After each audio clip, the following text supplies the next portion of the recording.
আহক আজি আমি পৰীক্ষাৰ এটা মোস্ট ইম্পৰ্টেণ্ট টপিক ভেন ডায়াগ্ৰামৰ কুৱেশ্যন আহিলে অতি কম সময়তে কেনেদৰে কৰি উলিয়াব পাৰে এই কুৱেশ্যনটোৰ সহায়ত শিকোৱা হওক এই ডায়াগ্ৰামটোত মন কৰক ইয়াত কি কৈছে এই সাৰ্কেলটোৱে কি বুজাই আছে ওয়াৰ্কাৰ্ছ ঠিক তেনেদৰে এই সাৰ্কেলটোৱে কি বুজাই আছে ডক্টৰছ এণ্ড এই সাৰ্কেলটোৱে কি বুজাই আছে পেশেন্ট ওকে এতিয়া আমাৰ কুৱেশ্যনটো কি হ'ল doctors who patient but not worker okay আমাক কি কৈছে ডক্টৰৰ যোনবিলাক পেশেন্ট হয় কিন্তু কি হয় শ্ৰমিক নহয় এতিয়া যদি আমি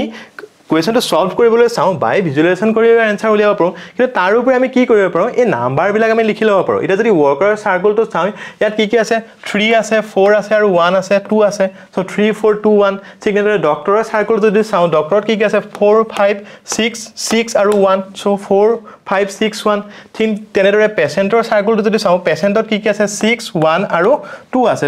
6 1 আৰু 2 আছে এতিয়া আমাৰ কুৱেশ্যনটো কি ডক্টৰ যোনবিলাক পেশেন্ট আৰু বাট ওয়াৰ্কাৰ্ছ নহয় সো আমি ফাৰ্স্ট কি বিচাৰি লম ডক্টৰৰ কোনবিলাক পেশেন্ট হয় এটা ডক্টৰ আৰু পেশেন্ট যদি মিলাই চাওঁ এই 6 টো কি হয় ডক্টৰো হয় পেশেন্টও হয় এটা কুৱেশ্যনটো হ'ল যে পেশেন্ট হয় কিন্তু ওয়াৰ্কাৰ নহয় এটা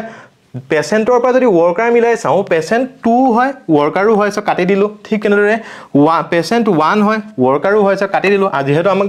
ওয়াৰ্কাৰ নহয় উলিয়াব দিছে সো আমাৰ বাকি ৰল কি 6 ৰুল ইয়া যদি ভিজুৱেলাইজ কৰো এইটোৱে আমাৰ বাকি ৰবগৈ সো আমাৰ যদি অপচন কিটালে চাওঁ এতিয়া অপচন চিট সেই 6 নাম্বাৰটো আছে সো অপচন চিটোৱে কি হ'ব কাৰেক্ট আনসাৰ হ'ব থ্যাংক ইউ